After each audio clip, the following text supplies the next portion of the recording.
walls seem to be closing in on Huawei. Google parent Alphabet is suspending business with the world's second-largest smartphone maker. This will deprive the firm of key features of the Android operating system that runs on all its mobile phones. In a statement, Huawei says it'll still provide security updates and after-sales service for devices that have already been sold, but it did not say what would happen to future phones. Alphabet says it's complying with the US blacklisting of Huawei last week. The US accuses China of using Huawei hardware to spy on other countries. Beijing denies the accusation and says the US blacklisting is motivated by the trade war. In order to gain unfair competitive advantages, the US has spread rumors about other countries' enterprises, but it has never produced decent evidence.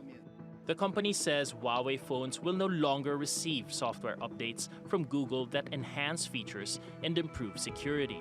Gmail, Google Maps, and YouTube have stopped working on Huawei devices. Those services are already blocked in China, so the effect there will be limited.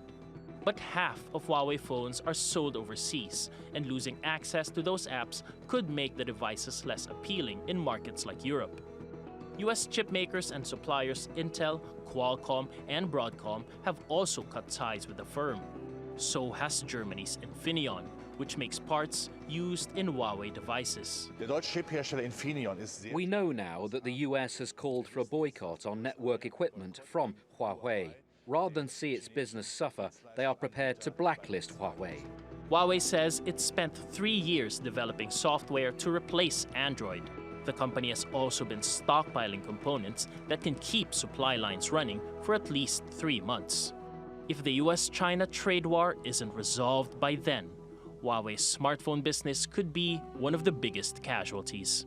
Paolo Montecillo, TRT World. Well, let's get more on the story now with Kevin McAleese, who joins us from Washington.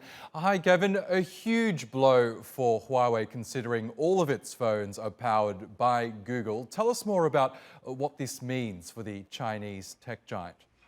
As you said, it's more bad news for Huawei. The United States has really got this Chinese tech giant in a vice, and they are applying more and more pressure as the weeks and months continue. The latest being, Google denying Huawei access to its Android platform. That obviously following on from Donald Trump's executive order, which was, as he said, to protect national security interests from foreign companies. Although those companies weren't named, it was widely understood that Huawei was the primary target of the latest move from this Trump administration.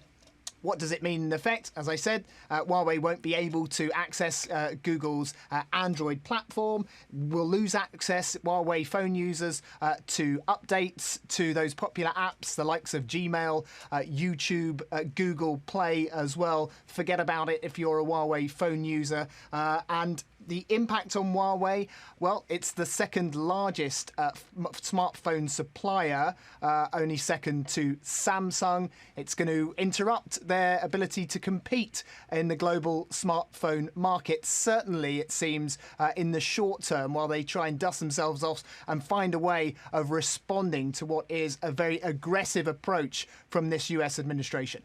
Yes, and as you pointed out, Google's latest announcement sprang from Donald Trump's moves to further restrict Huawei's business in the United States. Tell us exactly what has he announced in relation to the Chinese firm?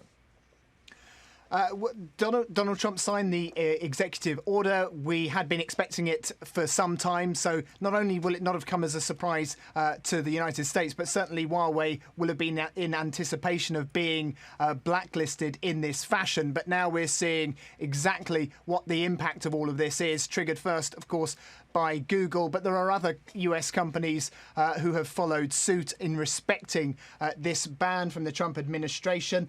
They include the likes of Qualcomm, chip manufacturers in the United States who do a lot of business with China. They are going to be impacted. Global supply chains are going to be impacted by this. The United States, under Donald Trump, has made it very clear that China is in the crosshairs, whether that's trade, whether that's accusations of espionage espionage through the likes of Huawei components in the American market. Of course, should point out Huawei has always strenuously denied those allegations and says that, in fact, the US measures run counterproductive to things like 5G rollouts, which the Huawei company says will actually be slowed and made less effective by these kind of punitive sanctions that this particular US government has embraced since Donald Trump came into power.